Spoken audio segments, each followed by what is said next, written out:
Okay, Manisha, I'm going to have you kick off the next question, which is what do you think is important to get done in the kickoff meeting with the client?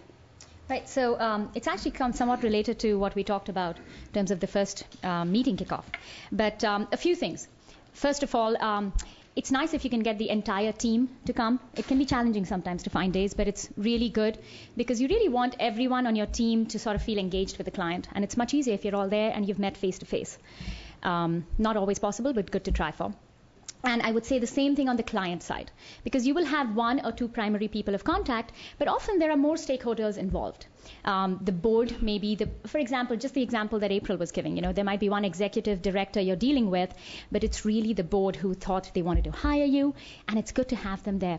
Because one of the things you want to do in that meeting is you've worked out a work plan, you kind of know what the goal is, but you want to clarify it.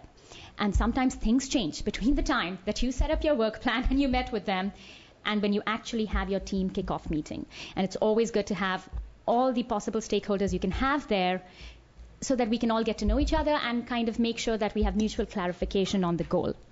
The other good thing about having all the ACT team members there is related to what Cynthia was saying, which is it's really good for your client to know why you're there.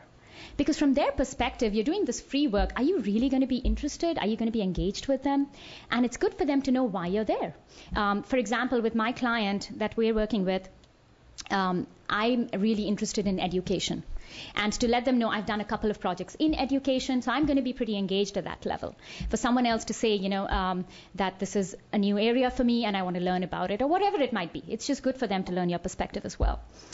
Let's see. The goal, as I mentioned again, you want to make sure that you've clarified the goal and made sure that we still agree upon it. Because things just change all the time in projects. That's something you will find. I'm sure many of you had that kind of experience. Kind of a middle thing to do also is logistics in terms of, it's a good time to kind of find out, are there events coming up that are going to affect the project? There might be, again, in this past project that I was in, summer came in middle. It's very challenging to work with teachers and administrators of school when summer is here. And that was an important thing for us to time our project around. And it helps us to set the expectations. We said, we'd like to finish in October, but we have a feeling it'll be the tail end of October as opposed to the beginning of October. So it's simple stuff like that that can be good to kind of go over. And let's see, what else do we have? And the other thing that's good to do is once you've sort of gone through those basic things is give them an opportunity to do kind of an open Q&A with you. Just questions that they might have. Typically, you'll have had much more communication with the executive director, but less so with the rest of the board members or sort of ancillary members who are kind of important to the project, but you're not going to interact with them on a regular basis. And this is a good opportunity for you to understand a little bit about their perspective and find out if they have any questions. I would second your notion about understanding what's on their horizon. On the project we did with the Japan Society, do you remember that they put on like an international conference right in the middle of the project?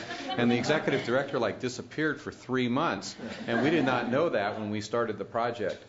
The only other thing I would say about that first meeting with the client is I recommend that you get a commitment signed in blood from your primary contact that they're actually going to set aside the time to work with you. This is free, and I actually wish we charged them some minimal amount so they have more skin in the game. But one of the frustrations in working with the clients for me has been that this is just added onto everything else that these leaders of the organizations are expected to do. And I would argue that, especially for the small ones, except I experienced the same problem for a relatively large organization.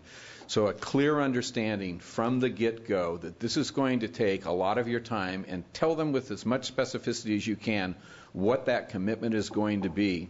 And there are other resources, like one project, they didn't have any money for duplication of paper. Now, this is a few years ago, but, they need to put something into this, commit to it, and stick with it. And I think that first meeting is the time in which you got to set that down. Just on our upcoming project, one way to get more commitment from the client is the biodesign project has a 2-month checkpoint, a go or no go, both from the client side and from the team side. Maybe that's from a psychology class of the more times they say yes, the more committed they are. It's the right thing to do if there's no money involved. Yes, that's right. Yeah.